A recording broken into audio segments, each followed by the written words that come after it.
It's so easy to be great nowadays because most people are weak.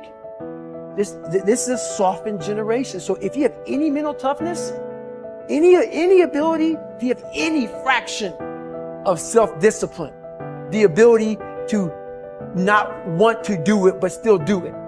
See, a lot of people pretend that they want more out of life, but all you have to do is watch their actions.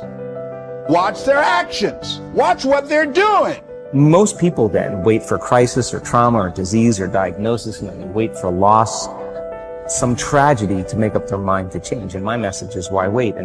And you can learn and change in a state of pain and suffering, or you can learn and change in a state of joy and inspiration. I think right now, the cool thing is that people are waking up. You might be using the word but it's not because you're dumb. You don't understand how dangerous that word is. I'm coming here today to warn you. I'm coming here today to protect you. Stop using the word but. If you're not careful, it's a part of your vocabulary. If you're not careful, it can become a part of your DNA. Why are you constantly making excuses? Do you really believe that excuses are going to save you? Do you understand what it means that you have to get to a level that you have never been in your life? Do you really have the mental fortitude to level up? This is the time right now for you to recognize the truth about who you really are inside. All that you have to do in order to start to pursue your dreams is take small actions every day that align your life in that direction. All you have to do to kill procrastination is just start. You just go, and procrastination dies. So don't wonder how you overcome procrastination. It's easy. All you do to overcome procrastination is go. Very few battles are won under ideal circumstances. So you gotta simulate and practice the unknown so that the unexpected will not derail you. Every morning when you get up, ask yourself, how can I put myself in a place where I'll be uncomfortable? See, you have to master the unknown. You gotta master your fears. You gotta master the unexpected. So when it happens, you are prepared. This is the time to recognize your potential, your truth. Everything about you is beautiful. Recognize your purpose in this world. We are all responsible. We are all made to do great things. You know, if you start with the presumption that there's a baseline of suffering in life and that can be exaggerated as a consequence of human failing, as a consequence of malevolence and betrayal and self-betrayal and deceit and all those things that we do to each other and ourselves that we know that aren't good, that amplifies the suffering. That's sort of the baseline against which you have to work. And it's contemplation of that often that makes people hopeless and depressed and anxious and overwhelmed and all of that. And they have the reasons. But you need something to put up against that.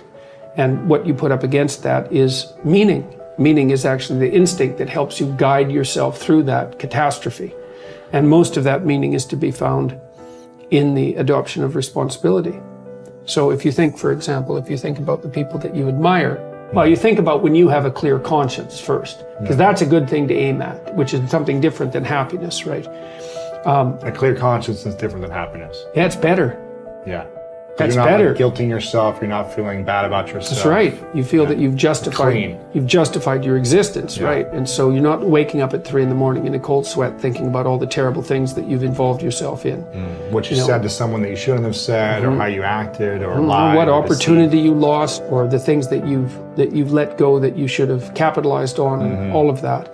And so if you think about the times when you're at peace with yourself with regards to how you're conducting yourself in the world, it's almost always conditions under which you've adopted responsibility, right? At least the most guilt I think that you can experience perhaps is the sure knowledge that you're not even taking care of yourself, so that you're leaving that responsibility to other people, because that's pretty pathetic. And unless you're psychopathic.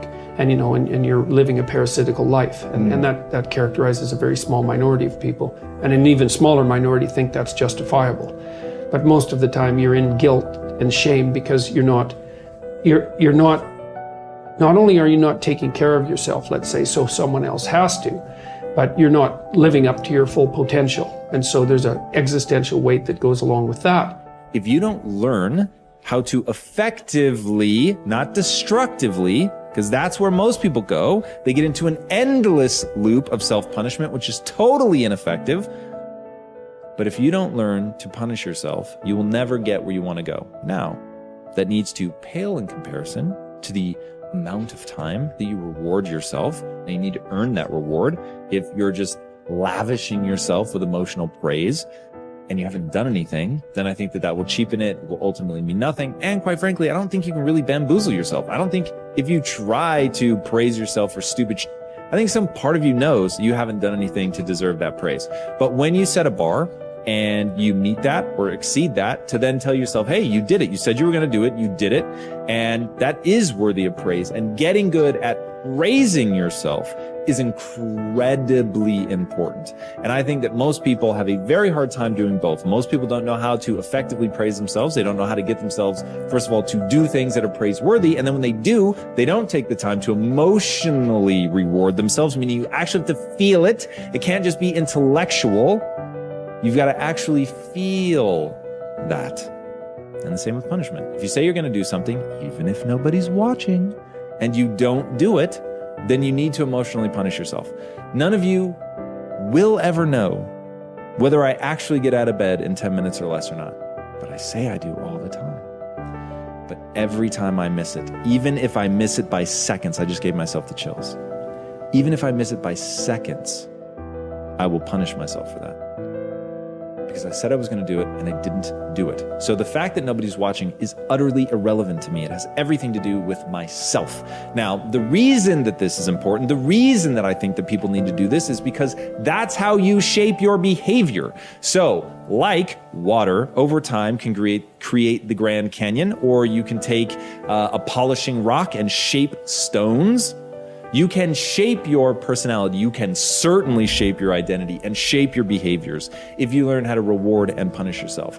I know a lot of people don't want to hear that. That is the truth of the human condition. The great paradox there is an interesting and important paradox in life that you need to be aware of.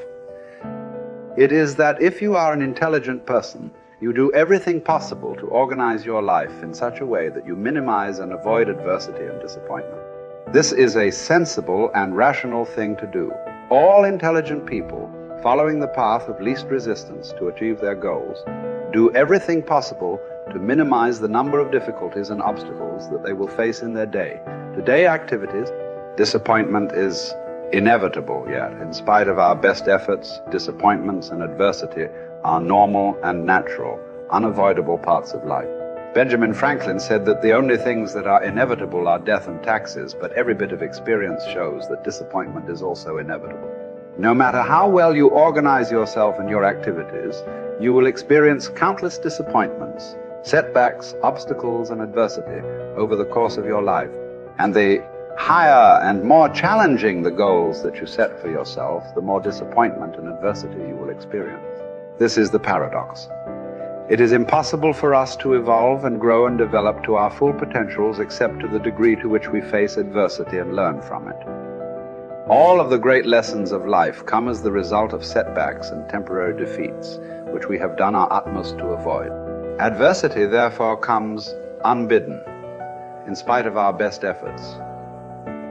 And yet, without it, we cannot grow into the kind of people who are capable of scaling the heights and achieving great goals. Adversity is what tests us throughout history. Great thinkers have reflected on this paradox and have concluded that adversity is the test that you must pass on the path to accomplishing anything worthwhile. Herodotus, the Greek philosopher, said, "Adversity has the effect of drawing out strength and qualities of a man that would have lain dormant in its absence." The very best qualities of strength, courage, character, and persistence are brought out in you when you face your greatest challenges and you respond to them positively and constructively. Everyone faces difficulties every step of the way, The difference between the high achiever and the low achiever is simply that the high achiever utilizes adversity and struggles for growth, while the low achiever allows difficulties and adversity to overwhelm him or her and leave him or her discouraged and dejected. Bounce Back from Disappointment, the work by Abraham Zeleznik at Harvard, proved that the way you respond to disappointment is usually an accurate predictor of how likely you are to achieve great success. If you respond to disappointment by learning the very most from it, and then by putting it behind you and pressing forward, you are very likely to accomplish great things in the course of your life.